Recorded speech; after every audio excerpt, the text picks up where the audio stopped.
Bonjour people, bienvenue sur les tests de Roro. Aujourd'hui, Ethan Hunt et son équipe sont à l'honneur dans Mission Impossible Fallout.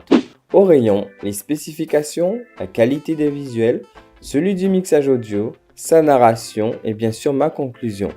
Il semblerait que l'étau se referme sur Monsieur Hunt. La réponse de suite.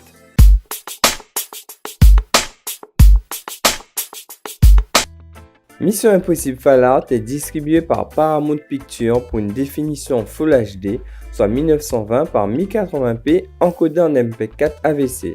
Le ratio de l'image est au format 2.39.1 mais aussi en 1.90.1.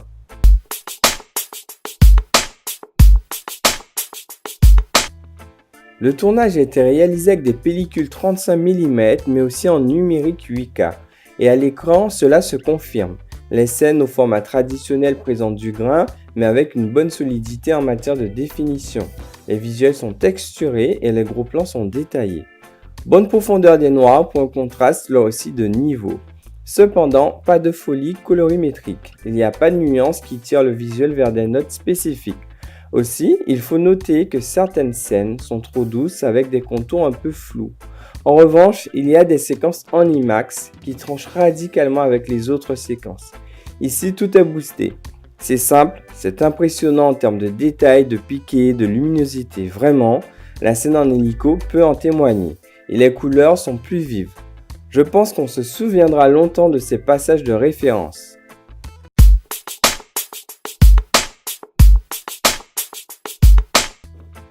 On est en présence d'un mixage audio tel qu'elle devrait être sur ce type de film AAA.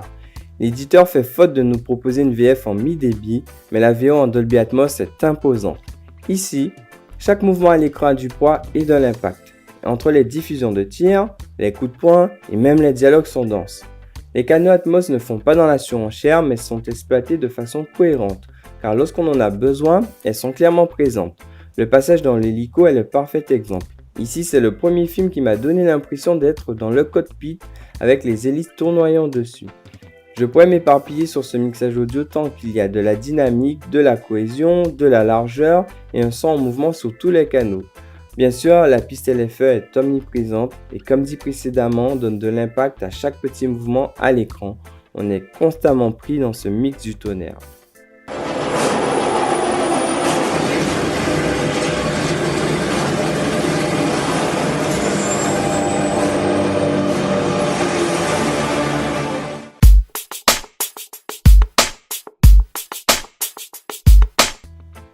Avec une introduction qui place directement les enjeux, on était en droit de s'attendre à de la tension, de l'action et du rebondissement. Et c'est exactement ce que le film offre. D'autant plus j'étais vraiment rassuré que l'éditeur n'ait pas cédé à la formule Marvel. Il y a un peu d'humour, mais qui ne fasse jamais baisser la pression, et ça c'est top. Côté casting, Tom Cruise en a encore dans les jambes, et avec son équipe dirige bien le navire. Au rayon des déceptions, ou de la déception, c'est assez curieux, mais je m'attendais à une ou deux scènes avec un peu plus de folie, dans le délire Fast and Furious par exemple. Non, vous pensez pas?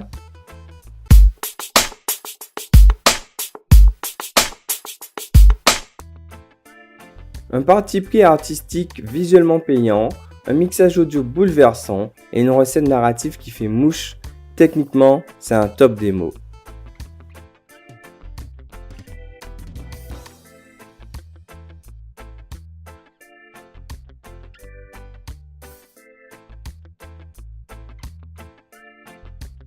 C'est tout pour mon test sur ce Blu-ray. Si le contenu vous a plu, n'hésitez pas à liker et à partager cette vidéo ou à laisser vos avis en commentaire.